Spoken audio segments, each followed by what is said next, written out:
Bom dia, tá começando mais um episódio da Lolere, seu podcast jurídico direto, prático e sem juridiquês. Eu sou o Victor. E eu sou a Cibele, vamos começar mais uma semana nessa segunda-feira. Hoje no civil, a Justiça do Rio de Janeiro proibiu rituais religiosos em área comum e fixou indenização. E no Constitucional, Gilmar não reconheceu o HC de domiciliar e manteve Bolsonaro custodiado. No empresarial, o TJSP afastou a trava do juízo da recuperação após o stay period e permitiu penhora em crédito extraconcursal. E no penal, a Justiça Federal condenou o advogado a pagar R$50 mil por dano moral coletivo por racismo contra lideranças indígenas. E no consumidor, o TJ Bahia tratou um plano como falso coletivo e limitou o reajuste ao teto da ANS, reduzindo o aumento de maio de 2025 de 14,93% para 6,06% por tutela de urgência. E o comentário de hoje é do Reinaldo, que falou assim: boa tarde, parabéns ao Renato e à Bela, foi uma boa competição, mas no final todos nós saímos ganhando com toda a interação que tivemos, a troca de experiência foi de grande valia. Vamos continuar interagindo porque dessa forma manteremos a Lolere em primeiro lugar. Gostei de ver, hein, Reinaldo? É assim mesmo, a gente gostou muito de ver as interações entre vocês ao longo dessas últimas semanas e a gente quer continuar vendo isso por aqui. E é justamente por isso que teremos mais um sorteio nessa semana, então podem voltar a comentar a todo vapor porque sexta-feira nós teremos um novo sorteio. E como tínhamos avisado, dessa vez o Renato Martoni não vai poder competir para que ele dê chance às outras pessoas também terem o seu kit de café e caneca da Lolere. Mas então pega o seu café, coloca o fone e vamos entender como que essas decisões estão moldando o direito no Brasil.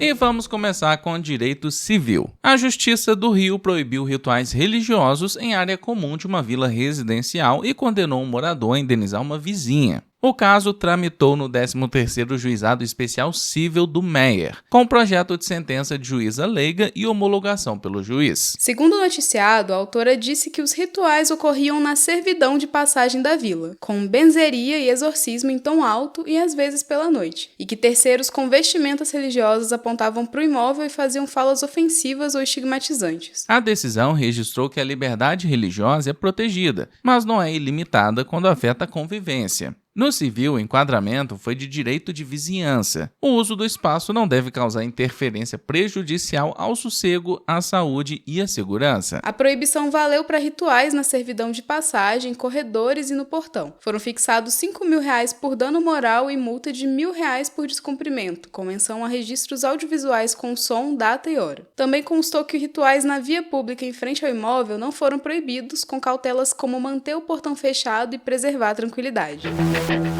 Agora, se você é advogado, provavelmente conhece o universo paralelo de janeiro. Contratos vencendo em silêncio, renovação automática virando surpresa e a equipe perdida entre versões do mesmo documento. E quando não tem método, esse caos vira um looping. Toma tempo, energia e trava o jurídico no operacional. Mas se isso está acontecendo por aí, respira. É mais comum do que parece. E é aqui que entra o BPO Jurídico de Gestão de Contratos da Contractor, com plataforma e metodologia para organizar a gestão contratual. A ideia é transformar controle de prazos, pós-assinatura e rotina de contratos em um serviço estruturado. Você oferece gestão contratual como serviço, assume o pós-assinatura dos clientes e entrega previsibilidade e redução de riscos de forma recorrente, podendo aumentar seus lucros em 75%. Quer sair do operacional e transformar seus contratos em receita previsível? Conheça o BPO Jurídico da Contractor.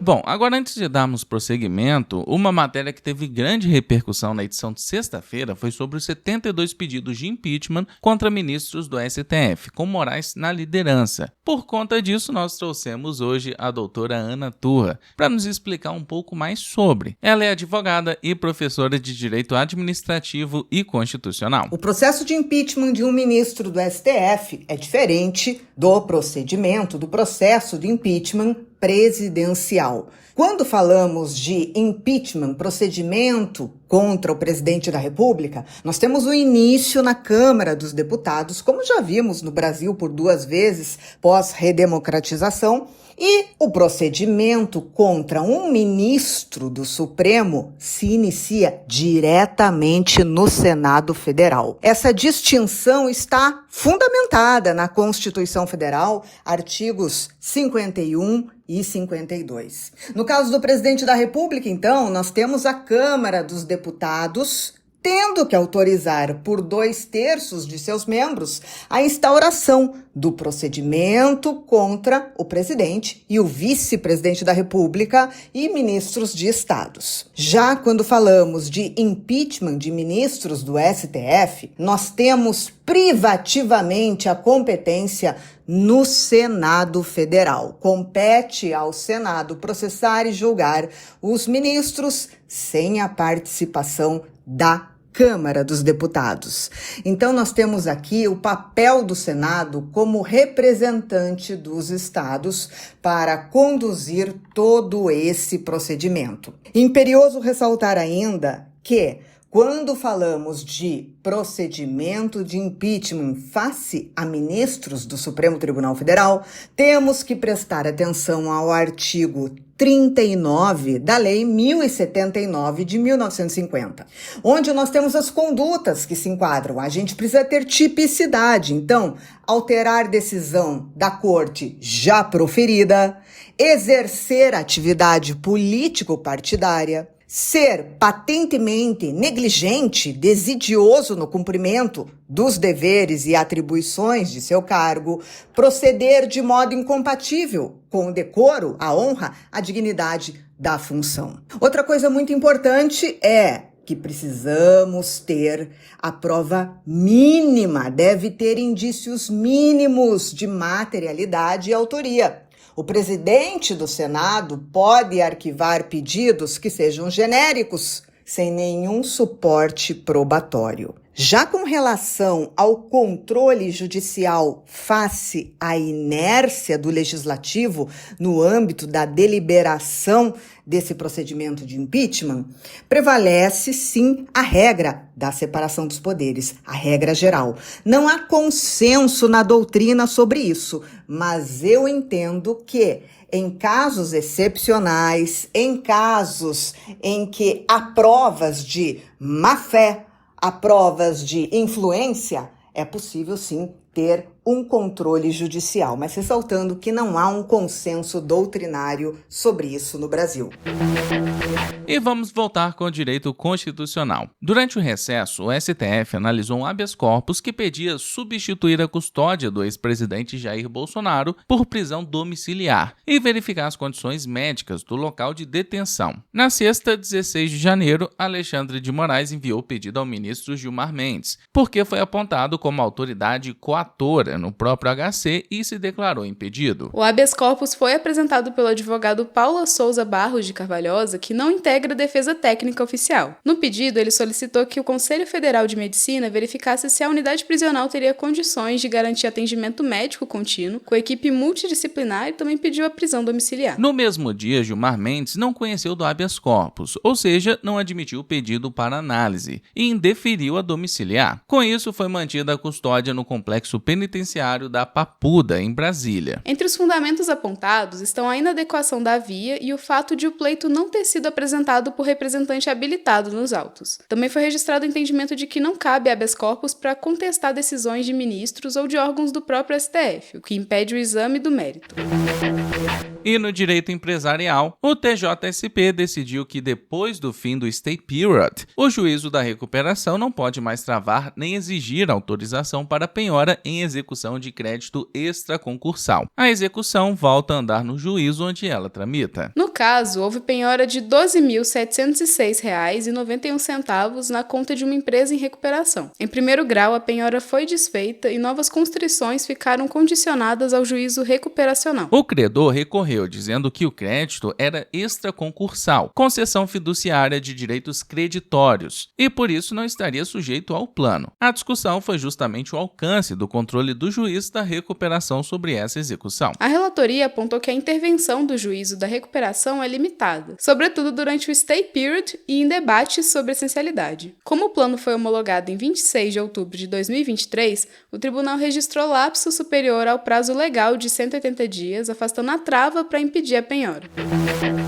E vamos agora para o direito penal. A Justiça Federal no Pará condenou um advogado a pagar R$50 mil por dano moral coletivo em ação civil pública do MPF, por falas enquadradas como racismo e discurso de ódio contra lideranças indígenas ligadas à COIAB. O valor foi destinado ao Fundo de Defesa de Direitos Difusos. Na ação, o MPF apontou que o episódio ocorreu em 21 de agosto de 2022 em uma churrascaria com cerca de 20 lideranças indígenas. O réu teria abordado o grupo de forma hostil, questionando a identidade étnica e feito ofensas. Os relatos incluem que, ao ser orientado a se retirar, ele teria dito que chamaria a polícia, afirmando estar ameaçado pela presença dos indígenas e declarando estar armado, o que teria levado o grupo a interromper a refeição. O juiz federal Nicolas Gabre da Silveira afastou a tese de brincadeira, afirmou que a liberdade de expressão tem limites diante do repúdio constitucional ao racismo e reconheceu o dano moral coletivo. O MPF avalia recorrer para majorar o valor e foi mencionada também a ação penal com referência à Lei 7.716 de 1989. E vamos com o direito do consumidor. O TJ Bahia condenou tutela de urgência para limitar o reajuste anual de um plano de saúde tratado como falso coletivo ao teto da ANS para planos individuais e familiares. Na prática, a decisão reduziu de 14,93% para 6,06% o aumento aplicado em maio de 2025, de forma provisória. O caso foi julgado em agravo de instrumento pela desembargadora Dinalva Pimentel da 4ª Câmara Civil. A empresa contratante questiona reajustes entre 2017 e 2025, alegando aumentos excessivos e falta de transparência sobre a base atuarial usada pela operadora. Um ponto central foi que o contrato, embora formalmente coletivo, teria apenas 5 vidas do mesmo núcleo familiar, o que sustenta a discussão de falso coletivo, quando o plano é contratado por pessoa jurídica, mas funciona como plano familiar, com pouca ou nenhuma negociação real. A relatora apontou probabilidade do direito e perigo de dano, registrou que a revisão completa dos reajustes antigos depende de perícia atuarial e mencionou orientações ligadas ao tema 1016 do STJ sobre base atuarial e ônus probatório. Como solução intermediária, aplicou apenas ao reajuste de maio de 2025 o índice da ANS, até o próximo aniversário do plano, citando o risco de inadimplência e cancelamento se a mensalidade permanecesse elevada.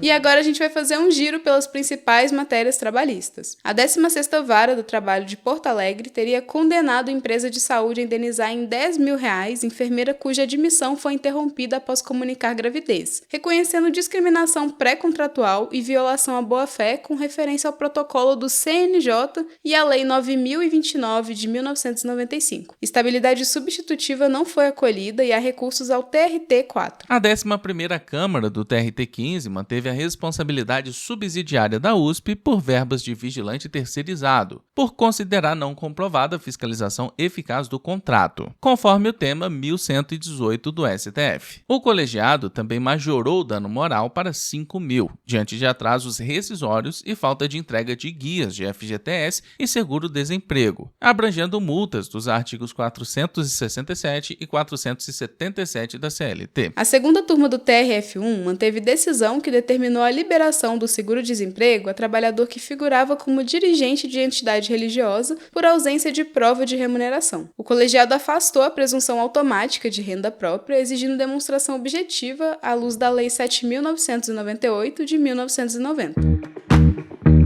E a gente vai chegando ao fim de mais uma edição. Muito obrigada por ter ficado com a gente até aqui. E a gente teve uma edição especial nessa semana, né, Vitor? Exatamente, Sibeli. Ontem saiu o 6º episódio especial de domingo com o tema Legislativo e Judiciário, onde estão os limites e por que esse debate voltou a crescer. Então, se você ainda não tiver escutado, volta lá e escuta e comenta também no episódio especial, porque também tá valendo os comentários de lá pro nosso sorteio de sexta-feira. E além disso, acesse o nosso portal para poder conferir uma matéria exclusiva e completa sobre esse assunto. Quero agradecer a todo mundo que comentou na edição passada e bateu ponto aqui com a gente. O Reinaldo, Jéssica, Kel, Bela, Guilherme Silva, Dali Viegas, Bren, Silas, Renato Martoni, Rafaela Alice e Laitardi. Muito obrigado a todos que comentaram. E não esquece de seguir a gente no seu agregador de podcast favorito, ativar as notificações e também avaliar a gente com 5 estrelas. Compartilhe esse episódio lá nos seus stories e marca a gente no @lo.lerer. E lembrem-se também que vocês podem se inscrever na nossa newsletter. Ela é gratuita e o link tá aqui na descrição. Então é isso, se cuida, bom estudo e bom trabalho por aí.